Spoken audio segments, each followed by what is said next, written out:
How you doing? This is Coach Blocker with Dominate the Trenches. Just thinking about a couple things.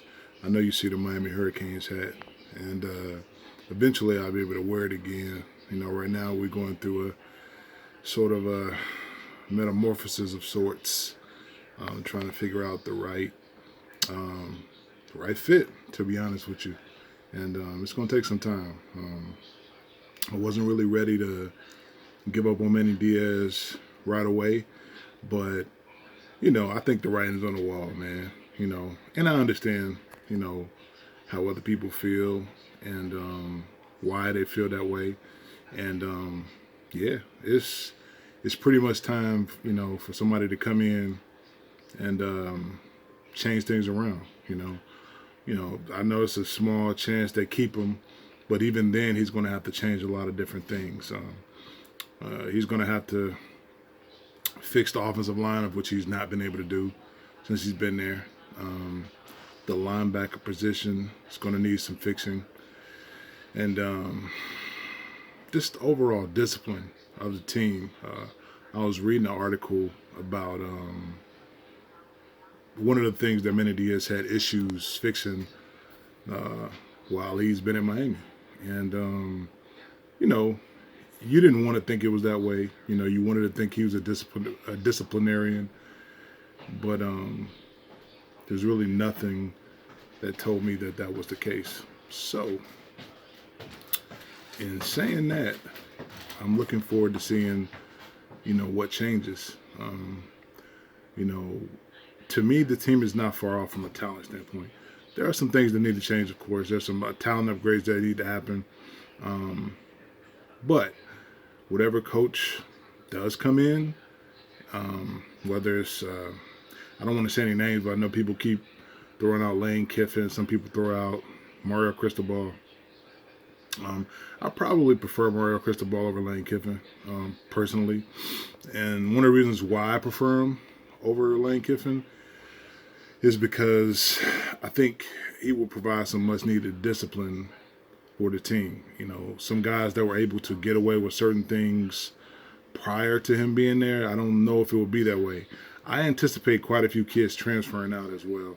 Maybe not like the starters, or maybe not a lot of the young kids, but some of the older players on the roster that maybe are not playing as much. I expect some of them to leave, and some of the freshmen maybe from the 2020 class. So it'll be interesting to see what exactly happens. I think the team is set up right now to be really good, personally, next year. Tyler Van Dyke has been playing well. Who knows how well Jake Garcia will play once he's healthy. Young core receivers and some young linemen, offensive linemen that I like. Young talent on the defensive line, at the defensive tackle and defensive end positions. I still, you know, think they need a little more talent in linebacker. Of course, I do like Corey Flagg, but he has to get better. I don't they could find somebody that's a little better than him. Then hey, so be it. I think there will be a big talent evaluation of the players. I'm sure they'll come in and they'll say, man, the roster is not bare because it's not. But I'm sure they'll see some positions where they'll say, yeah, you know what, need more depth, more discipline, and that'll be interesting to see. I'm not, since I am a coach myself, I'm not really in the business of bashing other coaches. And, of course I'm going to say what I see. And, we are undisciplined, and quite frankly, a lot of things need to change. But with that being said, I still think Manny Diaz is a good coach. It just may not work out for him at the University of Miami, and that's okay. Those things happen. I know it probably will hurt him deeply for it not to work out, but I definitely believe that it's probably coming. I didn't want to think that, but when you've had the season that we've had, it's to be expected. And it's probably been expected for the longest, period of time. I'm very understanding of knowing, that it takes time to build a program, so we will see, whichever coach comes in. Of course, athletic director is going to have to approve whatever coach comes in. So, I don't really have, an idea of who that'll be, as of right now. They've thrown out a long list of names. I can't begin to tell you where to start to look at who those athletic directors will be.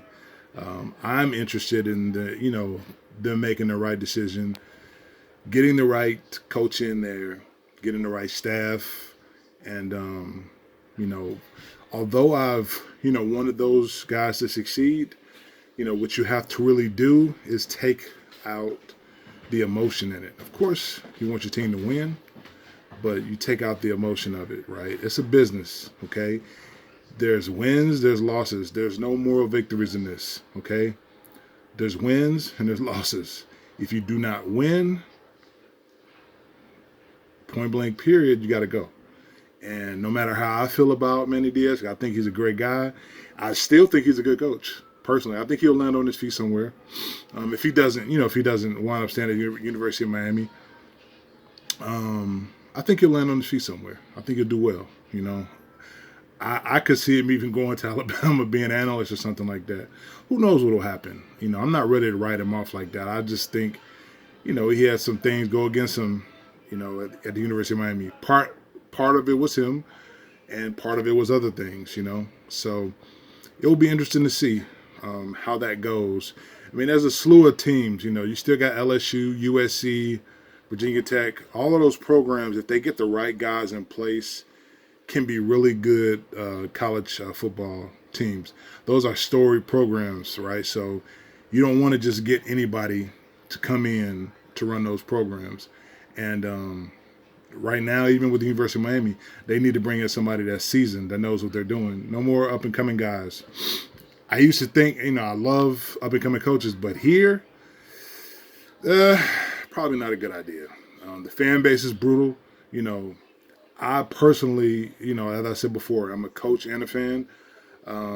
So I look at things a little bit more objectively and a little deeper than maybe the average fan will.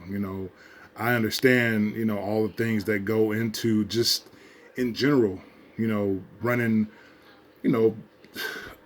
coaching, period, having to make all those decisions at that level. And this really is only his third year doing that.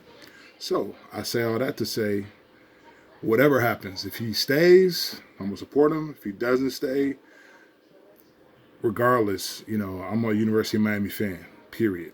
That's not ever going to change. But, I think it's, more than time for us to get back, to being one of the top teams in college football. If you really think about it, the records that we've had, the talent on the team has been much better than the records. I'm not saying it's been championship caliber all the time, but, there's been some 9-win teams that have won 6 games here, 7 games here. And there's some 10-win teams in terms of talent that have, not won a lot of games. So I'm looking forward to seeing what happens. I know everybody wants to bash, like I said, coaches and, talk bad about them and that sort of thing. That's not my deal. I'm not here to talk about anybody or put anybody down. I want the players to be successful. I want the coaches to be successful, but, we deal in finite things, right? So you have to get results. If you don't get results, that's kind of how it goes. So I'd be interested in knowing what you guys think. Comment, like, share, subscribe. I mean, where do we go from here? I know a lot of people have, Lane Kiffin, Mario Cristobal in that the running for coaching, but maybe there's some other names out there that we're not thinking about. Who knows if the new AD will even get along with those guys? I don't know. But, that's the biggest step in getting a new coach, is having AD and the coach and the administration on the same page. So we shall see. Comment, like, share, subscribe. And I'd love to hear what you guys think. It's Coach Blocker. I'm out.